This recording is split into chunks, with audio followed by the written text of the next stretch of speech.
quiero empezar diciendo que yo soy médico y me dedico a la genética, además. Entonces, cuando Soledad ha comentado que los médicos muchas veces vemos enfermos y no vemos personas, tiene toda la razón. Y uno de los problemas de la formación en las facultades de medicina es que no formamos profesionales que se dediquen a las personas. Formamos profesionales que lo que saben es de patologías y de curar patologías. Y eso es un error no solamente para las personas que tienen diversidad, sino para cualquier ser humano. Y por otra parte, como genetista, si algo tengo muy claro, es lo que también ha dicho Soledad, es que todos somos diferentes. Entonces, el concepto de enfermedad es un concepto que plantea la sociedad, es un concepto social. Yo siempre en mis clases de genética en la facultad pongo un ejemplo de una enfermedad que se llama trimetilaminuria, que son personas que les falta una proteína que metabolizan mal algo que viene en la comida. Y estas personas huelen a pescado. No tienen más defectos, solo huelen a pescado. Pero resulta que están en los libros de textos de enfermedades. ¿Por qué? Yo siempre le digo a los alumnos, y es porque cambia una letra en su genoma. Digo, si la mayoría de los que estamos aquí tuviésemos esa letra y lo hubiésemos a pescado, el enfermo sería el que tiene la otra letra y no huele a pescado. Entonces, está claro que somos diversos y que la diversidad es algo que está presente, tengamos discapacidades o no las tengamos. Todos somos diferentes y eso es muy importante. ¿Ya está? No, voy pasando yo desde aquí, no, paso yo desde aquí, tú sin problemas. Bueno, entonces a mí me han pedido que os hable de investigación de excelencia. Entonces, lo primero que quiero deciros es que la investigación de excelencia no existe. Ni hay investigadores excelentes, ni hay seres humanos excelentes. Todos destacamos en algo y somos flojos en algo. Por lo tanto, lo primero que quiero deciros es que existe la investigación y que la investigación es apasionante. Investigar quiere decir que estás toda tu vida hasta que te echan de la universidad, donde estés trabajando del hospital, haciendo cosas y haciéndote preguntas. Y siempre tienes un reto porque cuando has contestado a una pregunta te surge otra. Entonces, en mi laboratorio cada 5 años cambiamos la línea de investigación porque las preguntas ya las hemos contestado, pero nos surgen otras nuevas. Entonces, ser investigador es un lujo. El problema que tenemos es que ser investigador es muy difícil. Entonces, solamente un pequeño porcentaje de los múltiples jóvenes que quieren ser investigadores, en el momento actual se pueden dedicar a la investigación porque el sistema no los admite. España tiene una gran capacidad de generación de cerebros excepcionales, de investigadores excepcionales, que estamos expulsando del sistema. Y estamos expulsándolo y además los expulsamos in misericordia, es decir, sin darles ninguna opción. Bueno, pues lo que hacemos los investigadores es lo mismo que hacéis vosotros en la vida común. Yo siempre, cuando hablo de investigación, pongo esta diapositiva. Y además pongo la diapositiva para que os fijéis en lo que vosotros veis a vuestra izquierda. Y es un niño que está investigando. Y vosotros habéis hecho investigación desde que tenéis concepto. Es decir, es un niño que hace una observación, que dice, ¿qué es esto que veo yo en el suelo? Formula una hipótesis, puede ser un caramelo. Realiza un experimento, que voy a ver si es un caramelo. Analiza los datos y dice, qué mal sabe. Y entonces reporta el hallazgo y se pone a llorar porque es que es porquería lo que acaba de comer. Bueno, ese niño ha hecho un experimento, ha encontrado algo en la naturaleza, en ese caso en el suelo de su casa, ha establecido una hipótesis, ha dicho, bueno, pues esto es un caramelo y luego llega a la conclusión de que no es un caramelo. Pues esto es lo que hacemos los investigadores todos los días, hacer hipótesis y ver si son ciertas o si son falsas. Lamentablemente el sistema en el momento actual solo admite las hipótesis ciertas. Entonces lo que quieren es que digamos a la sociedad cosas que son verdad. Entonces cuando nuestra hipótesis es falsa, nos la tenemos que callar porque no nos admiten que publiquemos trabajos en los que decimos, oiga, miren, que es que esto no lleva a ningún sitio, que es mentira. Eso no se admite por la comunidad científica. Solo admiten cuando llegamos a una hipótesis y decimos, esto es verdadero. Y no se dan cuenta de que tan importantes son las hipótesis falsas como las verdaderas. Porque las hipótesis falsas nos permiten ir por caminos diferentes y evitar gastar dinero. Y muchas veces gastamos dinero porque nos convencen de que hay hipótesis que pueden ser reales cuando son falsas. Bueno, pues lo que hace ese niño ahí a la derecha termina con que invita a otros, cuando ve que es un caramelo, a compartirlo o no. Pues los investigadores hacemos lo mismo. Investigamos sobre hipótesis que hacemos y cuando tenemos un resultado que puede ayudar a los demás, teóricamente, desde un punto de vista ético, lo que hacemos es compartirlo. E intentamos que otro más listo que nosotros lo trasvase a la sociedad. Porque la investigación, si no tiene una traslación a la sociedad, no vale para nada. La investigación teórica puede rellenarte a ti espiritualmente, puedes llegar a decir qué listo soy, hasta dónde he llegado a la reflexión, o hasta dónde he hecho yo los experimentos y qué bien sé yo este ratoncito lo que hace, pero si no vale para los demás, Pues es como estudiar medicina para no ver enfermos, algo parecido. Bueno, pues observación, planteamiento de problemas, formulación de hipótesis. Y antes os decía que estamos cargándonos la investigación en España con los jóvenes, y esto es como van los fondos que destina el Gobierno a investigación en España. Entonces, como veis, me he parado en 2012, podía seguir poniendo más años y sigue para abajo. Es decir, la investigación en España siempre ha sido una hermana pobre en relación con otros países occidentales y cada vez es más pobre. No somos rentables. No somos rentables y entonces, pues, ya os digo que yo he dirigido más de 90 tesis doctorales y la mayor parte de mis doctorandos están fuera de España trabajando, gente inteligentísima, que el sistema es incapaz de incorporarlos.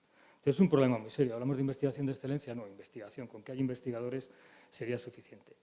Y además en la investigación en el siglo XXI hay, por lo menos en mi campo, yo os voy a hablar del campo de la biomedicina, hay otra peculiaridad. Estos dos señores que veis ahí, Ramón y Cajal y Levi Montalcini, son dos investigadores de neurociencias. Y tanto Ramón y Cajal como Levi Montalcini trabajaban solos. Lo que descubrió Ramón y Cajal lo hizo él solito con un microscopio y dijo, pues esto es así. Y Levi Montalcini lo descubrió porque durante la Segunda Guerra Mundial esta mujer era judía y en la Italia de Mussolini se tuvo que esconder en un altillo y allí, con su microscopio y sus cortes preparaciones que se había conseguido llevar del laboratorio en el que trabajaba antes de que la persiguiesen, se pasó la Segunda Guerra Mundial investigando. Al final los dos son premios Nobel. Son premios Nobel por un trabajo individual. Bueno, este es uno de los trabajos que se ha publicado recientemente en relación con la materia a la que le han dado el premio Nobel en Medicina en el momento actual. El premio Nobel en Medicina han dado un mecanismo celular que sirve para limpiar las células y como veis ahí, esos que veis en pequeñito, que no se distingue, son el número de autores. ¿Qué quiere decir eso? Que hemos pasado de una investigación que podíamos hacer en la buhardilla de nuestra casa a una investigación colaborativa. Hoy no se entiende la investigación sin grupos de investigación. La investigación en el campo de las biociencias no se entiende que yo ahora me meta en mi laboratorio, me ponga yo solito a hacer experimentos, no llegaría a ningún sitio. La investigación se hace entre personas que colaboramos entre nosotros. A fin de cuentas, la investigación hoy es como un organismo humano. Yo siempre a mis alumnos les digo que cuando yo miro a los alumnos y ahora cuando os miro a vosotros, yo veo un conjunto de células que se llevan bien. Entonces están coordinadas, saben que tienen que moverse cuando se tienen que mover, las neuronas te dicen ahora te sonríes, están suspendido ahora te pones triste, es decir, está todo muy bien organizado. Pues la investigación actual es también una organización en la que es pluricelular, en la que muchos individuos tienen que colaborar para, una vez que estableces la hipótesis, llegar a unas conclusiones. Y eso genera problemas. Lo mismo que en el organismo, la célula, a veces hay alguna que se enfada y produce un cáncer, otra que se enfada y produce una diabetes, pues entre los investigadores ocurre lo mismo, que a veces nos peleamos. Y la mayor parte de las veces que nos peleamos es porque hablamos de investigación de excelencia. Ese es el problema de la investigación. No hay investigadores excelentes, cada uno tiene su idea, pero cuando uno quiere ser excelente muchas veces lo que hace es pisar al de al lado. Y entonces dentro de esa diversidad lo que creamos son tensiones y que la investigación no vaya a la velocidad a la que debe ir. Y luego hay otra peculiaridad en la investigación, que nos peleamos mucho también, es otra cosa falsa, pero seguro que habéis oído hablar de la investigación básica. Un investigador básico es un señor, pues eso, el que descubrió la rueda, que no valía para nada. Pero si no llegan a descubrir que eso se movía, no tendríamos hoy los coches. Por lo tanto, la investigación básica es muy importante. Luego hay investigación clínica, que es ver con las personas que tienen una diversidad que la sociedad decide que son enfermos, qué podemos hacer para que sean menos diversos. Y luego hay otro tipo de investigación que es la investigación que intenta trasladar la rueda al coche. Y eso lo llamamos investigación translacional. Bueno, ayer estaba yo discutiendo con un compañero mío del Instituto de Neurociencias, no discutiendo, hablando. Y él me decía que la investigación básica y la investigación translacional no existía. Y después del debate llegamos a la conclusión de que no existe. Lo que existe es buena o mala investigación. Me da lo mismo que sea básico que sea translacional. Ahora, eso sí, lo que yo le decía a mi compañero es, si la investigación básica no mira a las personas, no vale para nada. Y eso es, en biociencia es lo más importante. Tú puedes estar trabajando con un ratón, pero trabajas con un ratón para que eso luego le sirva a un paciente o a un ser humano que está al lado. Si no, es absolutamente estéril. Y entonces, ese paso desde la investigación básica a la investigación clínica se llama investigación translacional. Y es lo que estamos potenciando en el momento actual en el campo de las biociencias y es por lo que hacemos institutos, por lo que hacemos grupos de investigación colaborativos, que voy a definir un poquito lo que hay ahora en biociencias, pero tenéis que tener presente que eso es fundamental. Y luego hay otro tipo de investigación también muy importante, que es la epidemiológica, que es analizar la diversidad. Porque, como os digo, que es la sociedad la que decide quién es el que está enfermo, si la mayoría olemos a pescado, esos son los sanos. Entonces es muy importante hacer estudios epidemiológicos, porque dentro de la diversidad, insisto, que muchas veces hay discriminación, porque a veces las minorías son las que se imponen a las mayorías. Bueno, pues la medicina es la ciencia que estudia a las personas que están enfermos, y yo no estoy de acuerdo con esa definición. La medicina es la ciencia que estudia cómo mantener sanas a las personas. Si solo miramos hacia el lado de la cama, estamos haciendo una mala medicina. Estamos consumiendo muchísimos recursos que pueden ir a otros lados, por ejemplo, a la diversidad. Y es lo que estamos haciendo en el momento actual con la medicina. Estamos haciendo una medicina meramente terapéutica. Yo diagnostico y yo trato. Y eso es un error social. Antes hablábamos de educación desde el punto de vista ético. Hay que educar a la población de que tenemos que prevenir. Si yo una persona consigo que deje de fumar, estoy ahorrando millones de euros al sistema sanitario, simplemente educando en salud. Y como eso, pues el evitar que las personas sean obesas, etcétera, etcétera, etcétera. Por lo tanto, la medicina es la que forma profesionales o capacita profesionales para hacer que todos estemos sanos.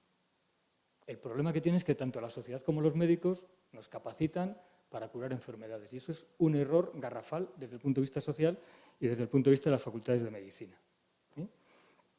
Bueno, entonces, ¿qué hacemos hoy día para investigar en biociencias? Pues lo que hacemos son redes. ¿Qué es una red? Pues es un grupo de Salamanca con un grupo de Madrid, con un grupo de Barcelona, con un grupo de Soria, me da lo mismo, que trabajamos en el mismo tema. Entonces nos ponemos de acuerdo, establecemos hipótesis y cada uno contesta una parte. Pues yo soy un especialista en genética, pues me voy a la parte de genética. El otro es un especialista en las proteínas, pues estudia las proteínas. El otro tiene modelos de ratón, pues lo estudiará en el ratón, etcétera, etcétera, etcétera. Y como veis, hay una gran cantidad de redes en el momento actual con muy diversas finalidades, pero no hay ninguna en relación con la diversidad que vosotros estáis tratando aquí en el día de hoy. No existe en el Carlos III. El Carlos III es el organismo que regula cuáles son los objetivos importantes de investigación en España en este momento en el campo de la salud. No digo de la enfermedad, de la salud. Luego tenemos centros en red, que es una estructura superior en la cual ahí ya son grupos muy potentes, con muchas publicaciones, con mucha infraestructura, que también trabajan. Y si os dais cuenta, pues ahí tampoco tenemos ninguna cosa que tenga que ver con vosotros, tiene que ver con la enfermedad. Por lo tanto, lo que quiero sacar de conclusión con estas dos diapositivas es que el sistema sanitario os ignora, no a vosotros, a todos los que tienen una diversidad que no entre dentro del campo del Harrison o del Farreras, que son los libros de patología médica. Y lo estamos ignorando, incluso a nivel de inversión en investigación. Entonces, los ciber vienen de las redes, son estructuras, y hoy día lo que estamos haciendo es generar plataformas donde compartimos recursos de investigación para ahorrar dinero. La plataforma es un sitio pues, que a lo mejor está en Madrid o está en Barcelona o está en Salamanca, donde hacemos determinados experimentos que solo los hacemos nosotros. ¿Por qué? Pues porque el número de experimentos que hay que hacer son tan pequeñitos que no tiene sentido que estén en todos los sitios de España. Y entonces esto me introduce en otro campo que tiene que ver probablemente con lo que vosotros tratáis, que es el de las enfermedades poco frecuentes, que es la diversidad, pero desde el punto de vista clásico de considerar al enfermo como un diverso que tiene algún discriminado, vamos a decirlo. Entonces, las enfermedades poco frecuentes no las estudiamos porque como hay pocos individuos que tienen esa enfermedad, las empresas farmacéuticas no van a obtener beneficios. Y por otra parte, como somos unos ignorantes, cuando estudiamos enfermedades poco frecuentes, como no podemos hacer estudios epidemiológicos, no somos capaces de, a partir de una hipótesis, extraer una conclusión. Entonces estamos bloqueados, estamos paralizados, tenemos una parálisis mental. Por esos dos motivos. Primero, porque las empresas farmacéuticas no les interesa porque luego no van a vender fármacos, y porque nosotros tenemos tan reducido número de pacientes, o de individuos, mejor dicho, que tienen esa diversidad, que no somos capaces de extraer conclusiones. Entonces, podemos plantear hipótesis, pero con el número que hay, o juntamos diferentes sociedades para que aporten información sobre esa diversidad, o no podemos sacar conclusiones ni hacer investigación. Bueno, pues en el momento actual, en España, lo que se han generado ya es alrededor de hospitales importantes, institutos biosanitarios. Y os lo traigo aquí porque Salamanca es una de las pocas provincias fuera de Madrid, fijaros en Madrid la de ellos que hay, en Cataluña la de ellos que hay, y luego repartidos. En Castilla y León, Castilla-La Mancha y Extremadura solo hay uno, que es el de Salamanca. Ese es un mérito de los investigadores de Salamanca, de la gente que está en el Centro del Cáncer, el Instituto de Neurociencias, en el hospital, porque estos son grupos de investigación del hospital. Y lo que hacemos en el hospital es, esto es como quedará el hospital de Salamanca, esperamos algún día, está cada vez más cerca, pero yo ahora voy a ver a la gerente a las 4 y me ha prometido que en 2018, pero yo no me lo creo. Pero bueno, tengamos fe, tengamos fe. Ya sabéis que el problema del hospital es que poner ladrillos es muy fácil. Poner ladrillos está chupado. El problema es que ahora tenemos que rellenarlo con equipamiento de última generación y eso cuesta dinero y no hay presupuesto. Con lo cual, pues bueno, ya veremos a ver. Pero por otra parte, Salamanca es que tiene la ventaja de que tiene prácticamente todos los grados biomédicos. Y en esos grados formamos jóvenes, que es mi preocupación en el momento actual, formamos jóvenes muy bien formados además en general, que están capacitados para hacer investigación y para hacer investigación en el área de la biomedicina. Y no solamente eso, tenemos institutos. Tenemos institutos donde agrupamos investigadores y donde intentamos traer investigadores de fuera de Salamanca o de fuera de Castilla y León de prestigio para que nos enseñen a nosotros también. En investigación siempre nos enseñamos unos a otros. Y aparte de eso, tenemos empresas. En Salamanca hay pequeñas empresas, empresas spin-off, que están haciendo proyectos relacionados con ciencias de la salud y con la salud y con la enfermedad. Bueno, pues todo esto, este mare magnum que hay en Salamanca, que la gente de Salamanca no lo conoce, o sea, no sabe que está metido en un sistema en el que tenemos prácticamente, somos la única, no prácticamente, somos la única provincia de Castilla y León que tiene todos estos grados, somos la única provincia de Castilla y León que tiene estos institutos y somos la única provincia, bueno, aquí con Valladolid, que tenemos un parque científico donde pueden generarse empresas a partir de la universidad. Pues esto es lo que nos ha permitido hacer un instituto biosanitario. Un instituto biosanitario que depende de la Consejería de Sanidad, que está centrado en el Hospital Universitario de Salamanca y en el que participamos de la universidad, del consejo, etcétera, etcétera, etcétera. Y fijaros, yo soy el director, ahora el director científico de este instituto, y fijaros en las áreas que tenemos. Pues tenemos cáncer, cardiovascular, neurociencias, infecciosas, inflamatorias, degenerativas, terapia génica y celular. Luego tenemos atención primaria y salud pública. Y ahí es donde queremos potenciar la investigación en el campo de la diversidad. La diversidad no tiene que ir a los hospitales, más que cuando la diversidad supone un problema para el mantenimiento de la vida de las personas. La diversidad hay que tratarla en los centros de salud, lo mismo que la diversidad, la diabetes. Estoy hablando de la diabetes, del paciente que tiene insuficiencia cardíaca. Estamos mandándolos al hospital o estamos yendo nosotros al hospital y consumiendo unos recursos sanitarios que no son necesarios. Por lo tanto, algo que tenemos que hacer es educar y dentro de ese último grupo de investigación lo que estamos intentando es hacer campañas de educación social para que la gente vaya donde tiene que ir y no gastemos recursos de manera indiscriminada en cosas que no tienen repercusión. Y luego hablamos de investigación de excelencia, no tenemos grupos excelentes, lo que tenemos son grupos consolidados, que son aquellos grupos que llevan más de 5 años trabajando juntos, que tienen publicaciones internacionales, que tienen un cierto reconocimiento internacional. Grupos emergentes, que son los jóvenes que se incorporan al instituto, que les ayudamos a que empiecen a investigar, a que creen un grupo, a que crezcan y a que nos sustituyan cuando nosotros nos vayamos. Y luego tenemos grupos asociados, que son grupos que no publican mucho, que no tienen muy grandes, que se han hecho hace poco y que intentamos potenciarlos para que hagan investigación. Bueno, pues dicho esto, quiero contaros un ejemplo de investigación relacionado con la diversidad. Y para eso quiero hablaros en términos, son términos técnicos que si no los entendéis, por favor, me interrumpís, porque me interesa que lo entendáis. Mirad, nuestro genoma está en las células en unas estructuras que se llaman cromosomas. Todos vosotros habéis oído hablar de los cromosomas, salen en las canciones y salen en todos los sitios. Y los cromosomas tienen una peculiaridad. Los cromosomas tienen la peculiaridad de que mis cromosomas son más pequeñitos. ¿Cuál es el más joven de esta sala? No sé, por allí hay mucho joven. Son más pequeñitos mis cromosomas, porque yo soy muy mayor ya, que los de los jóvenes. Tú eres muy jovencita. Tú tienes los cromosomas más largos que yo. Porque a medida que las células se van dividiendo, los cromosomas se van acortando. Bueno, pues Pero esto es algo biológico, se asocia con el envejecimiento y ya os digo, aquí tenemos diversidad de cromosomas, ¿no? Lo cual no hace que sea ni más listo ni más tonto, pero tenemos los cromosomas más largos o más cortos y cuanto más mayores somos, estamos seguros que los tenemos más cortos.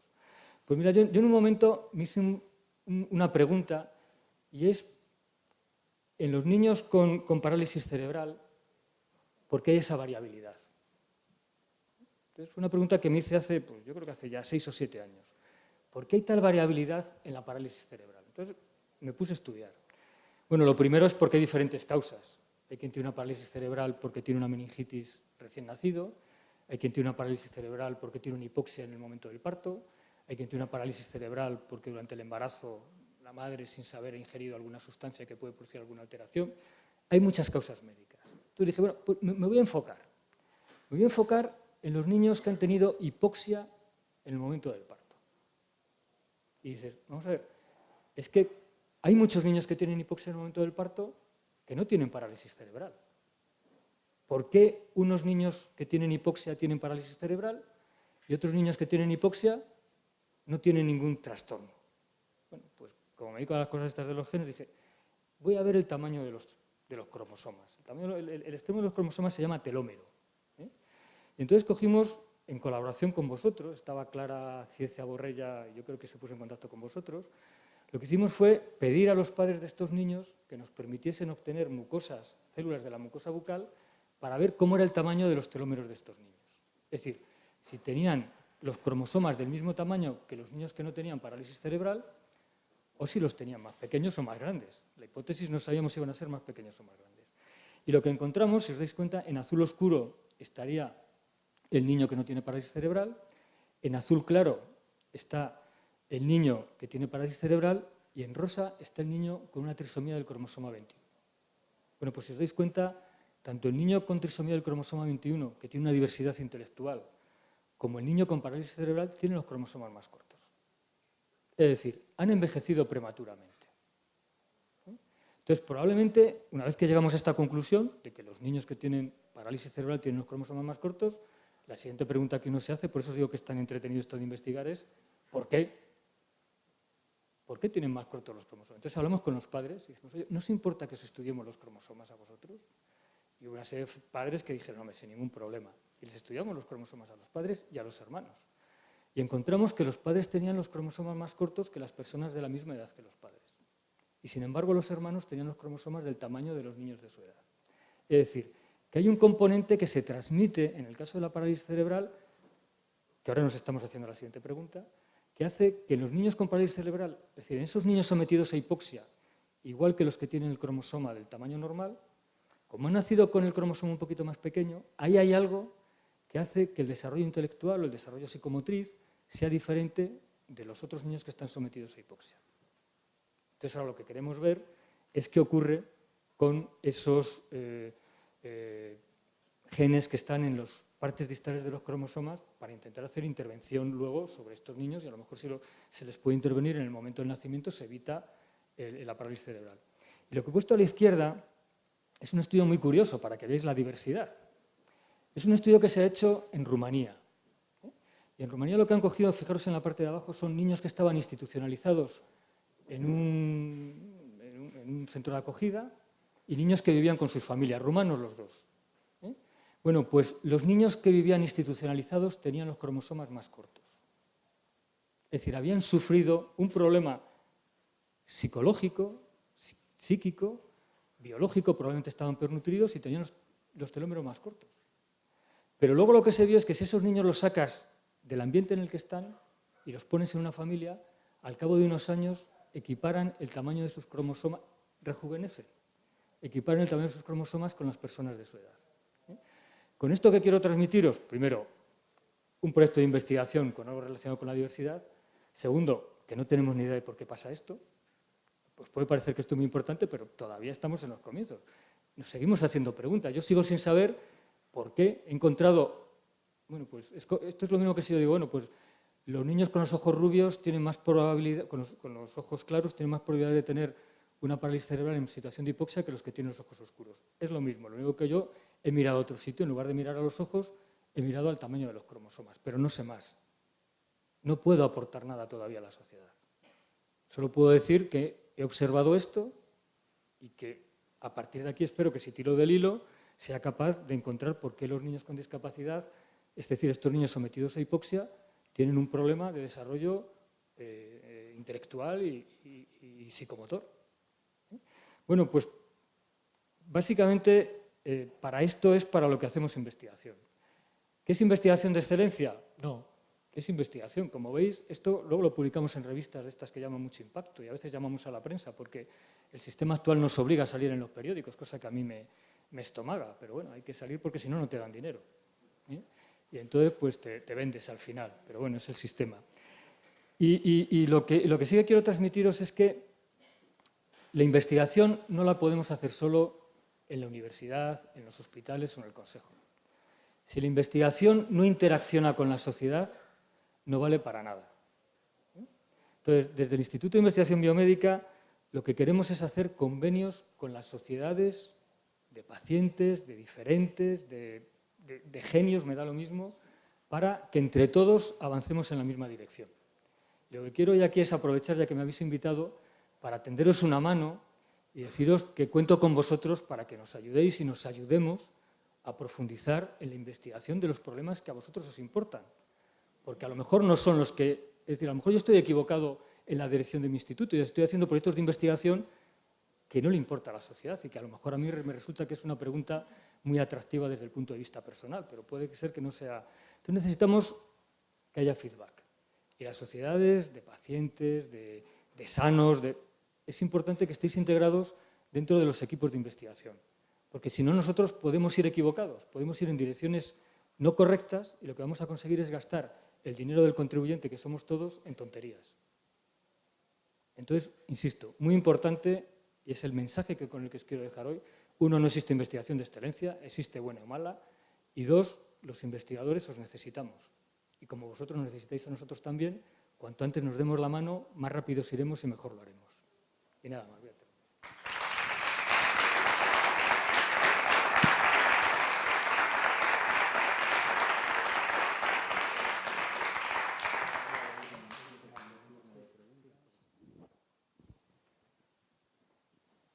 Bueno, pues aunque tenemos, o sobre todo Rogelio, tiene poco tiempo porque a las 3 debe de irse a Salamanca, si es que quieres picar algo con nosotros, Rogelio, ¿verdad? Antes de irte y te vas directo, o si piensas pasar por casa, depende, ¿no? No, me voy directo a Perfecto, la reunión, entonces sí. le tendremos entonces un ratito con nosotros, pero sí que vamos a abrir en esta mesa un turno de preguntas, de debate, de algo que queráis preguntar a Rogelio. Los españoles tenemos un problema, y es que habitualmente nunca preguntamos.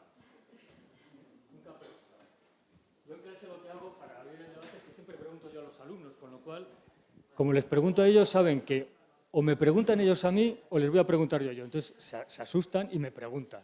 Aquí lo tengo más complicado. Pero venga, animaros ya, algo, venga. Admito críticas, ¿eh?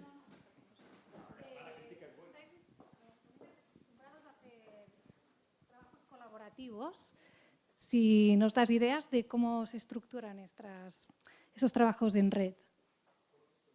Sí.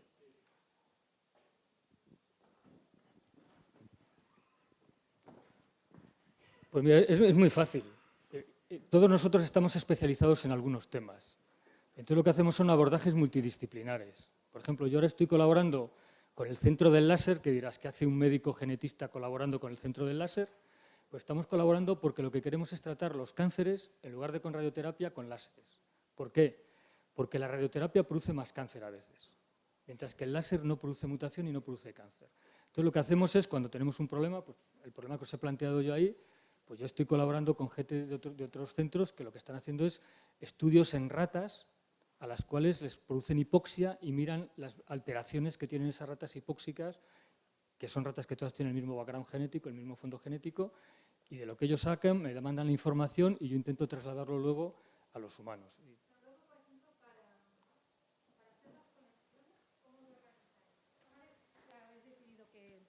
Que trabajáis conjuntamente. Vale, Pues hoy día es muy fácil. Hoy día la sociedad es como el cerebro. que coges un ordenador, un teléfono móvil, coges un Skype o Skype, como preferís que lo llame, y ya estamos conectados.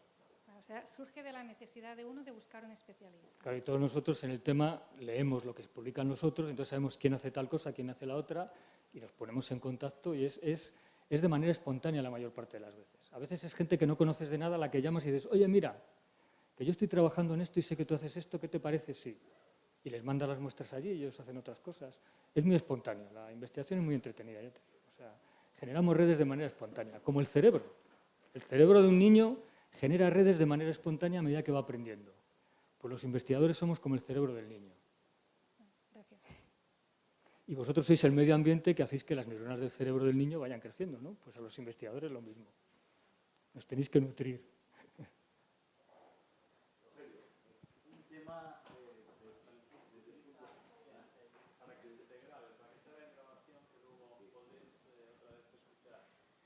Has querido desmitificar de alguna manera esa urna de cristal de la excelencia, y sin embargo las estructuras y la propia dinámica competitiva de las universidades, de los colegas que tú decías que entráis a veces en colisión o entramos, va exigiendo un marketing que cada vez te aleja más de la sociedad. Tú has querido aquí realmente reivindicar esa relación, pero las estructuras a veces son muy pertinaces y la doctrina del impacto va por encima de los beneficios a la sociedad. Es lo que yo interpreto y me alegra mucho de este esfuerzo porque la excelencia se ha convertido en una especie de mito que está creando, a mi entender, muchas dificultades en la relación con la sociedad y entre los propios colegas en la universidad. Esto Sí, ¿no? lo hemos vivido y lo vives, cómo se rompe eso, y máxima en un momento de crisis, donde los fondos entran en una competición que si no tiene rentabilidad inmediata o en impacto o en eficiencia en las corporaciones farmacéuticas, pues se va despreciando.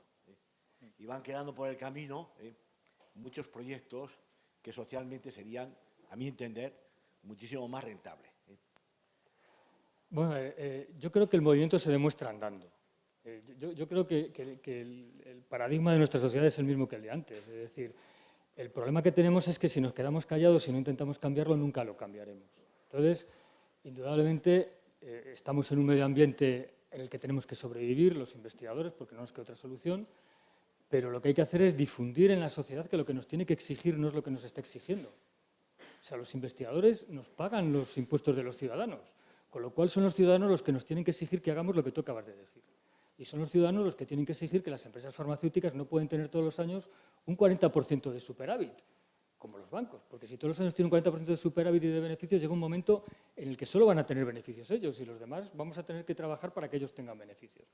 Y eso hay que moverlo a nivel social y a nivel universitario, y a mí lo que más pena me da es que, el otro día lo hablaba, los colegas míos de la universidad, algunos más mayores que yo, que querían cambiar el mundo, cuando han llegado a cambiarlo se han sentado en el sillón y no han cambiado nada. Entonces, por eso a mí me dan mucho miedo los sillones, porque deben de tener algún bicho, algún germen o algo que produce infecciones y que hace que la gente cuando llega allí se preocupa más de otras cosas que de cambiar lo que cuando no estaban querían cambiar. Y creo que sabes muy bien a lo que me refiero.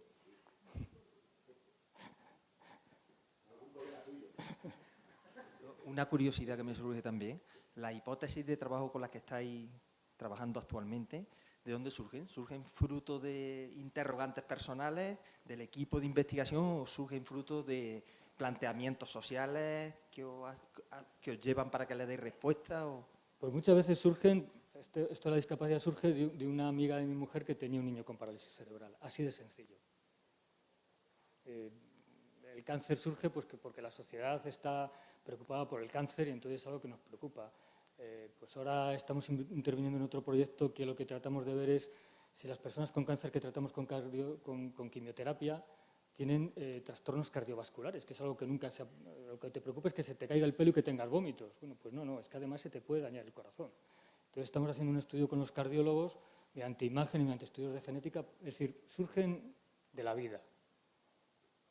Y hay veces que no nos surgen porque nadie nos las transmite. Entonces es muy importante que la sociedad esté en contacto con los investigadores. Si no vamos a investigar, pues eso, porque tienes un amigo, tienes un familiar, tienes un algo que te surge la pregunta. Otras veces te surge leyendo novelas. Un problema que hay también hoy en la ciencia es que cada vez los jóvenes leen menos y cada vez tienen menos cultura general. Entonces tienen la cultura del Twitter y al final son unos ignorantes. Entonces vamos a tener un problema porque los futuros investigadores van a tener una cerrazón mental tal que corremos el peligro de que solo hagan aquello que la sociedad les pague por y que no tengan la independencia intelectual como para poder generar ellos sus propias reflexiones y sus propias hipótesis. Y es algo que preocupa mucho. Y a mí me preocupa cuando doy clase en la universidad, porque yo acabo de explicar una cosa, le pregunto a un alumno y no sabe lo que le he explicado. Entonces yo siempre le digo lo mismo, ¿para qué vienes? Que me estás haciendo perder el tiempo a mí y tú estás perdiendo el tiempo igual. Hay que cambiar los paradigmas de la sociedad y hay que empezar a cambiarlo por la universidad. La universidad que tenemos es una universidad del siglo XIX que no vale para nada. Yo no sé si tú estás de acuerdo conmigo, pero yo creo que en la universidad tenemos una universidad absolutamente obsoleta, que no damos competencias, que los profesores, nuestro ego, que bien damos clase, y no formamos a los alumnos. Los alumnos van a clase porque, bueno, como es obligatorio con el grado ir a clase, y entonces o cambiamos los paradigmas de formación en la universidad, estoy hablando de medicina, los paradigmas asistenciales en sanidad. La sanidad tiene que dejar de ser una sanidad curativa, ser una sanidad preventiva. No hay que tratar, hay que prevenir y para eso hay que educar. Entonces aquí creo que antes tú eres educador, me imagino, ¿no? Vosotros sois fundamentales para que cambie la sociedad. Es decir, un médico fumando es la antítesis de lo que debe ser un médico. Había que expulsarlo de la profesión. Yo lo siento porque es un drogadicto y entiendo su problema de drogadicción. Pero un médico que fuma hay que expulsarlo porque está dando un mal ejemplo a la sociedad. Esto es una butad, como podéis comprender. Pero yo cuando los veo fumar me sale del alma. Es decir... Rogelio, una pregunta que yo creo que nos interesa mucho a muchos, ¿no? Y que tiene que ver con la experiencia que tú tienes en la gestión de equipos, ¿no? ¿Cuáles crees que son las claves de éxito para que un equipo realmente sea un equipo de alto rendimiento, un equipo de éxito, un poco en este caso una investigación? Y todo este tema un poco de la gestión del talento, ¿no? Que se habla tanto. No sé qué opinión tienes un poco sobre esto, qué tratamiento hacéis de esto. Vamos a ver, para que un equipo funcione, el que más trabaja tiene que ser el jefe. Si no, no funciona. Eso es la cosa que tiene que tener clara un director de lo que sea de un ballet. Si no eres el que más trabajas, está claro que... A mí me pasó en el laboratorio. Yo cuando volví de Estados Unidos e Inglaterra, yo iba los domingos y los sábados al laboratorio. A medida que me fui haciendo mayor y teniendo los hijos, pues dejé de ir los domingos. Entonces, mis becarios dejaron de ir los domingos. Llegó un momento en el que dije, hombre, los sábados tengo que ir con el niño al fútbol, a no sé qué, pues dejé ir los sábados por la mañana. Mis becarios dejaron de ir el sábado por la mañana. Claro, tengo que ir de lunes a viernes, mañana y tarde, porque si no ellos no van. Por lo tanto, mis becarios hacen lo que yo hago y lo que ven. El ejemplo es muy importante en el que dirige. En segundo lugar, en la gestión de talentos, lo que hay que ser, el jefe tiene que ser el más humilde de todo el equipo. Y tiene que tener la capacidad de reconocer a los miembros de su equipo los méritos que tienen y de quitárselos a uno mismo. Si un director, un jefe, es el más listo, el más prepotente, ese equipo nunca va a funcionar y eso nunca va a salir adelante, porque se van a ver un conflicto de egos y entonces el jefe es al que primero van a intentar destronar. Entonces te digo, lo primero es que el jefe tiene que ser el que más trabaje y el que dé ejemplo, y lo segundo tiene que ser el más humilde. Con esas dos premisas yo creo que puedes manejar cualquier equipo y sin esas dos premisas no puedes manejar ninguno. Es una simplificación, hay más factores que intervienen, pero si no tienes esos dos factores, mi experiencia, y son muchos años ya dedicados a gestionar equipos de gente joven y de gente mayor, si no tienes esas dos premisas no funcionas. La sociedad dirá qué guapo eres y qué bonito, pero tu equipo no funciona. No sé si estás de acuerdo conmigo. Sí. Hablando de hipótesis, tan difícil es demostrar la hipótesis favorable de que es rentable el esfuerzo económico para la investigación. Me refiero por la tendencia que hemos visto tan desfavorable, ¿no? Lo que voy a decir ahora no se lo digáis a nadie. Ahora voy a salir con el... ¿Está grabado? Bueno, lo apago. Vamos a ver, tenemos unos políticos que son unos ignorantes, que no han pasado por donde tenían que haber pasado antes de dedicarse a gestionar la cosa pública, la red pública. Entonces, como son unos ignorantes, lo que se preocupan son de cosas que no tienen que ver con el bien de sus ciudadanos. Es mi opinión personal, y si hay aquí un político, hay excepciones, lo mismo que hay profesores buenos y profesores malos. Pero el problema es que la mayor parte de nuestros políticos son profesionales, no han sido gente que haya pasado por un laboratorio. Es decir, la ministra de Sanidad es una abogada que se dedica a los problemas inmobiliarios, que no ha pisado un hospital en su vida como gestora, que no ha estado en su vida trabajando en una facultad de medicina. Esa es la persona que va a dirigir la sanidad en este país en los próximos años. Con eso creo que te he contestado la pregunta, ¿no? Yo siento a veces ser tan radical, pero es que me sale del alma. Bueno, No será Rogelio, política. comenzaba alguien diciendo que por el contexto en el que se están desarrollando estas jornadas FOCA, que nos íbamos a echar al monte. Con estas cosas que estamos diciendo, nos vamos al monte, ¿no? Después de comer. Vamos a ver, yo es que no creo que haya que irse, no hay que echarse al monte, hay que hacerlo desde dentro de la sociedad, no en el monte, dentro. Si nos vamos al monte nos ignoran. Bueno, yo más que nada lo que quería hacer es una reflexión. Es decir, las entidades que trabajamos en el ámbito de la discapacidad, ya hace tiempo que nos damos cuenta que sois un pilar fundamental para prevenir, sobre todo para prevenir.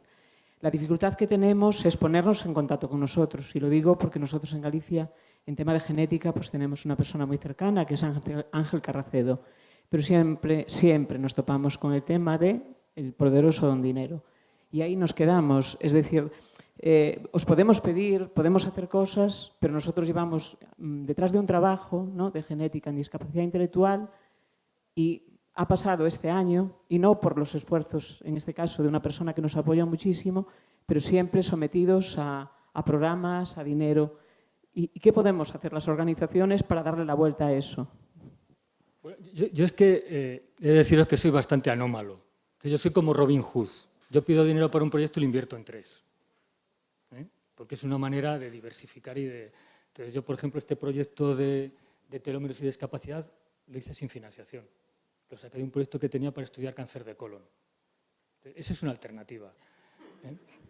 A mí me dan el dinero y yo lo utilizo en lo que me sale las narices, porque a lo mejor lo del cáncer de colon ya lo había terminado cuando me dieron la financiación, porque claro, como lo pides con un año de antelación, cuando te dan la financiación probablemente tu hipótesis ya la has contestado. Entonces, esa es una opción, el decir, bueno, pues los recursos que tengo de alguna manera los reparto. Luego tenemos otro problema en España muy serio, y lo que acabas de plantear además es un problema, y es el mecenazgo. Yo he trabajado en Estados Unidos y he trabajado en Inglaterra, y te puedo asegurar que en los Estados Unidos el NIH recibe mucho dinero de fondos públicos, y en Inglaterra el MRC recibe dinero de fondos públicos. Pero luego la Leukemia Trust Fund pues invierte muchísimo dinero que lo da la sociedad para investigar en leucemia, o en Estados Unidos hay la empresa fulanito que da dinero para investigar en esto. Y aquí en España el problema que tenemos es que el de Zara, afortunadamente, se está comprando en Andalucía y en Galicia equipos, lo cual, bueno, pues hay que agradecérselo al señor de Zara, hay que agradecérselo al señor de Zara, pero pues yo, por ejemplo, en Salamanca, que no hay donde caerse muerto, pues aquí no hay nada, pues dice, voy a pedirle a Hidalgo. Pues no sé, como no le pidamos unas ruedas para un avión, me parece que no nos va a dar nada. Es un problema de mecenazgo muy serio. Y luego es otro problema de que con nuestros impuestos no se están destinando lo que se tienen que destinar. Es decir, el porcentaje de gasto en investigación en este país está disminuyendo. Y entonces no tenemos dinero para hacer cosas porque no invertimos en hacer esas cosas. Y no invertimos porque a esos señores que están cobrando 6.000 euros al mes, no sé cuánto cobrará un diputado, por estar allí sentados sin hacer ninguna pregunta al cabo del año, pues no os le preocupa lo más mínimo la discapacidad intelectual. Le preocupa tener votos para seguir ahí y poder seguir viviendo con 6.000 euros al mes. Bueno, ya no sigo porque... Gracias, Rogelio. Gracias.